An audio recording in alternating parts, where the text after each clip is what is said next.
There. Thanks for that observation. Just a couple minutes ago that shut off. And eventually I'll get so I can edit out all this other stuff and compress those videos way down. Okay, so the positives, that sense of security, good stuff. The negatives, this is complicated because that good stuff is genuinely good stuff, but it sets us up inherently for the negatives. That's the big problem with this. I'm working on in a particular project. One of the issues that I work with is the nature of religious communities. Religious communities draw upon this sense of identity, familial, very powerfully. But the argument that I'm making in a paper that I'm working on, I gave it last year in one form, and still trying to review it and rethink it, is that unfortunately it sets us up then for some very bad stuff, this kind of stuff. And that it isn't simply that we can take the good stuff and ignore the bad stuff, is that as soon as we've taken the good stuff, we've locked our brains into this kind of bad stuff. That is, because it's binary reasoning, we can't just take the positives, we're stuck also with the negatives.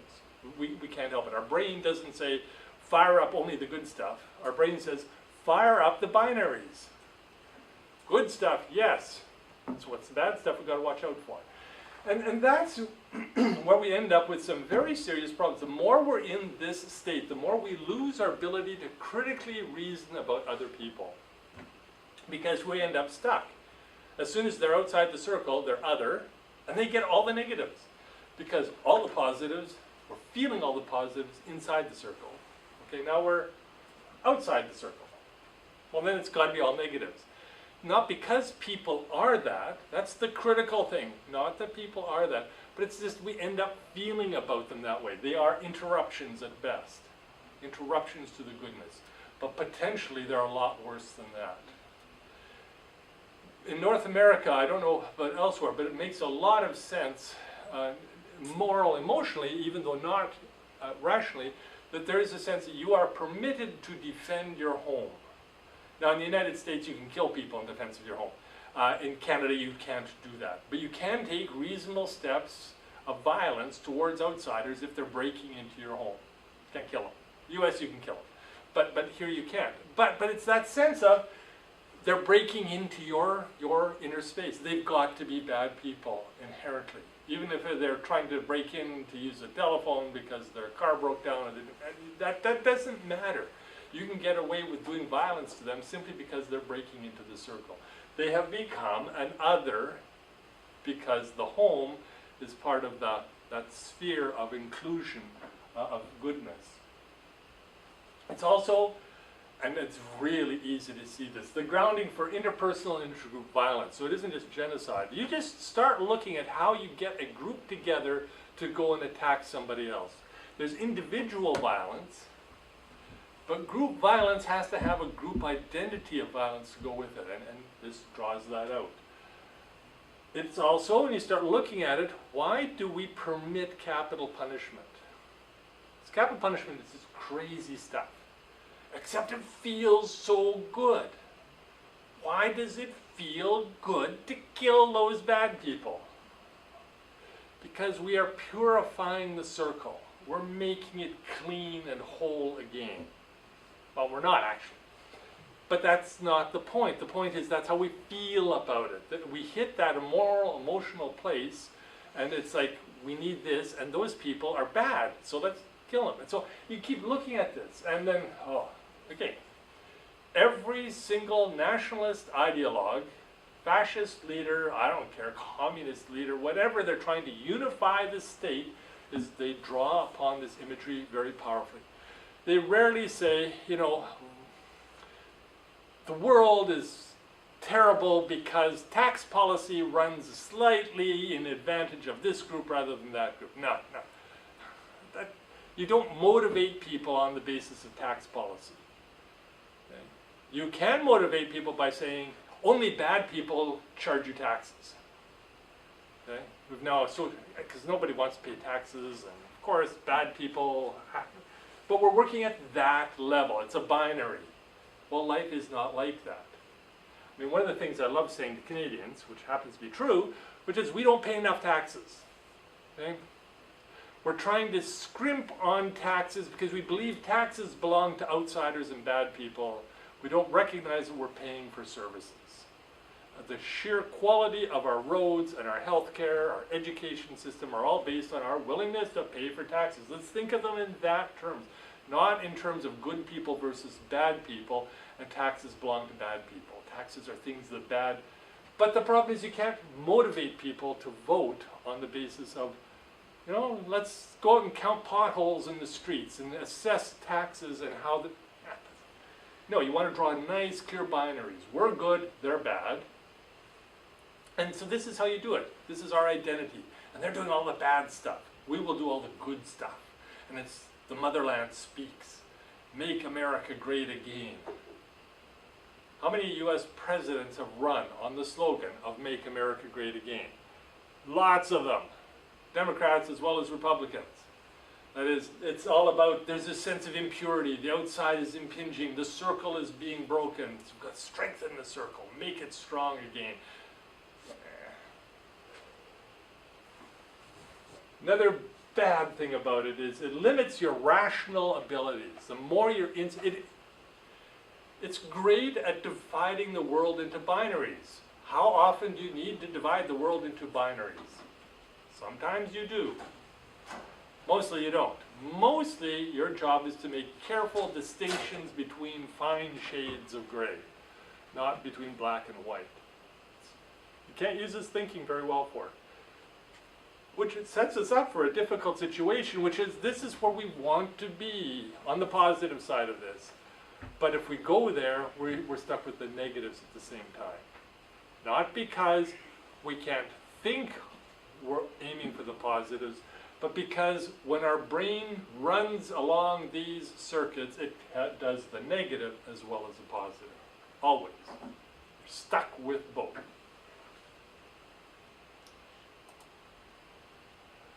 Forms of traditional ethics. Tribal ethics, particularly related to clan boundaries. As soon as you start looking at tribal and clans and the way they identify themselves and what is good behavior, you're into this kind of stuff.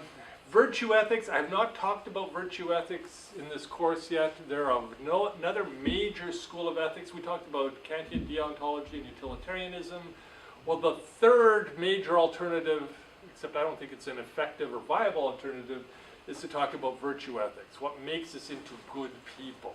Well, it's typically rooted in this kind of thinking. And some other forms, virtue ethics is simply about what are the good things that people do and what are the bad things that people shouldn't do. Let's come up with a list. The good things are the virtues, the bad things are the vices. Do the virtues and be virtuous, don't do the bad things and, you know, be a bad person. Very simple. The problem is what is a virtue and what is a vice is very complex, hard to determine. But if you start looking at those lists of virtues, you typically find they're very deeply rooted in this sense of identity, the sense of there's a core binary world. It's the easiest place from which to draw what are good things and what are bad things. It's good to be generous. It's bad to be impure. Very simple. Powerful stuff too. I've another project I've just been thinking about the power of impurity politics. What does that allow you to do as a group if you can define somebody or somebody else as impure in relationship to your purity?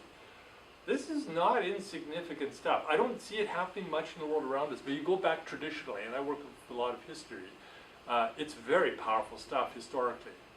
Particularly when you're looking at worlds where garbage and dirt are really present and a real problem, because they carry disease, they carry muck, lots of bad stuff go along with them, so purity becomes really important. This is a very clean culture. High-tech stuff, we keep it as clean as it's possible to get. Religious ethics, particularly purity ethics, every religion I've read up on has a purity component. That is, you've got to stay pure for God, or the gods, or the religious rites or rituals. Rituals of washing. Try and find a major religion that doesn't have a ritual of washing. which is about purity, which is about the boundaries. Some forms of gender ethics. One of my fields of study, I love gender ethics because gender is a natural binary. So it's really easy from that to start drawing moral binaries and to determine, if you're a radical feminist, that men are intrinsically, by their masculinity, bad, and women, by their femininity, intrinsically good. Or you can join the men's rights movements and flip those two around. Why would anyone do that? Well, the answer is because it's really easy for our brains to do that and to feel good about making that distinction. So that there are men out there prepared to argue that women are intrinsically bad kinds of human beings, and women out there prepared to argue that there are men who are intrinsically bad human beings. Why? Because it's easy. It's not good, because it's not accurate. It's not reality. There are bad men, there are bad women. Done. It's not about being male or female. Anyway, violence is not the prerogative of men, but men are, as a rule, more violent than women. But it's very complex stuff. Because in the most violent cultures on the planet, the women in those cultures are violent, just not as violent as the men. In the most peaceful cultures on the planet, the men are still slightly more violent than the women, who are almost completely peaceful.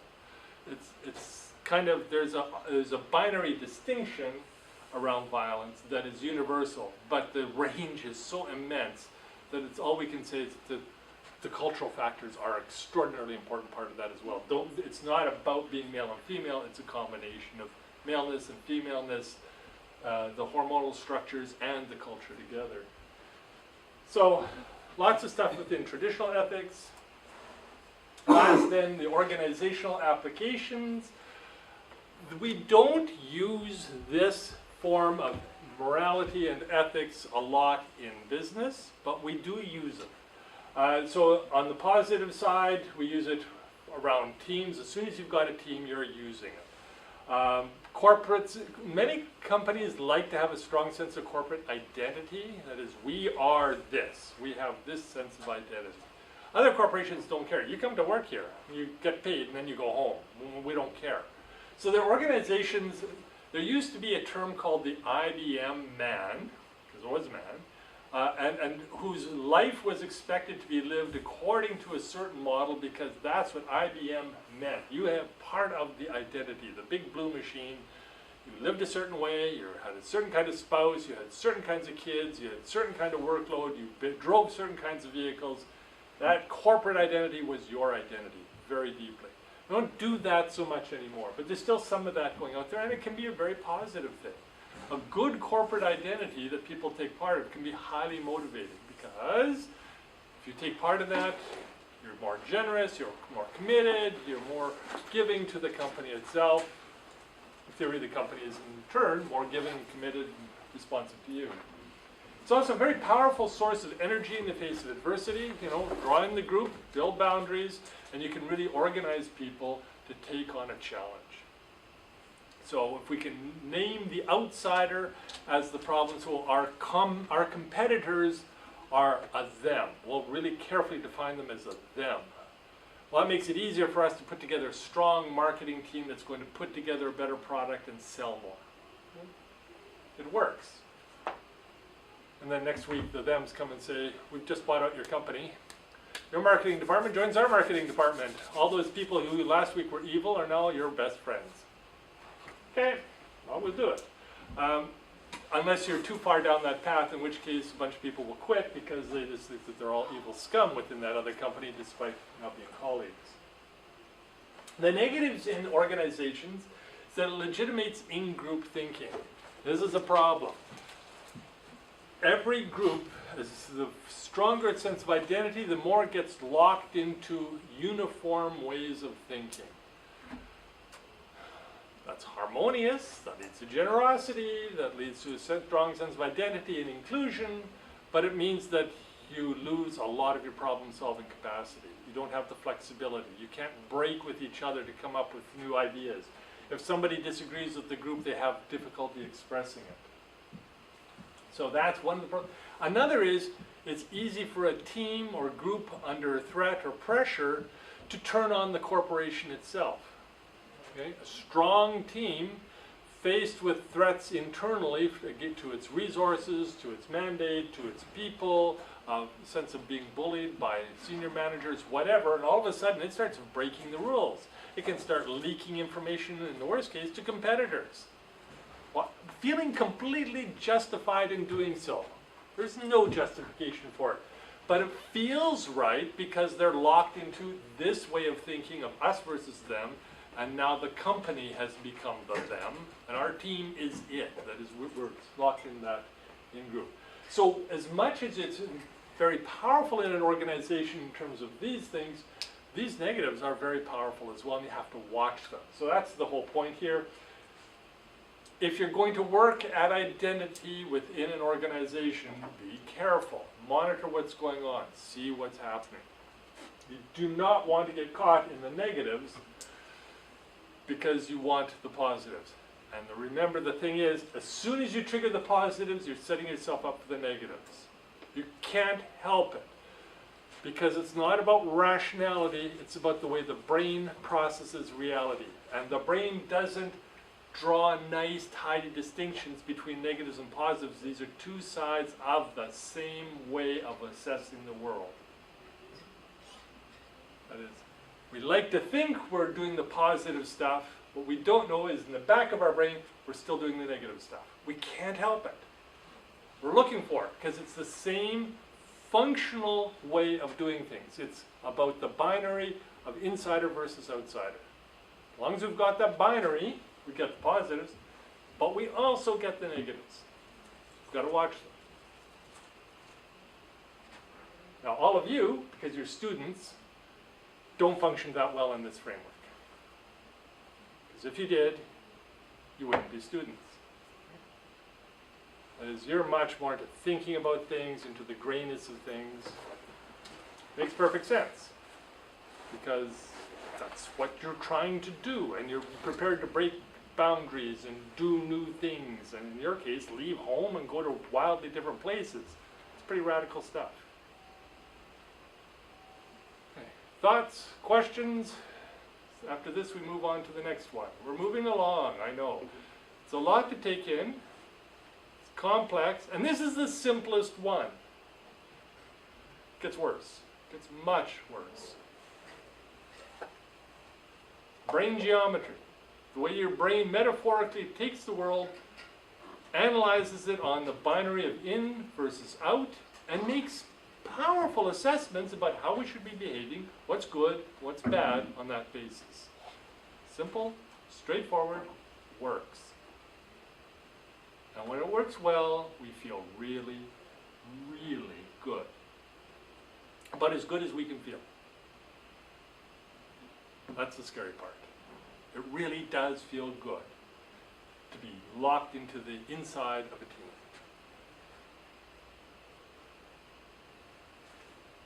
Questions? Okay, we're going to shut this off and restart.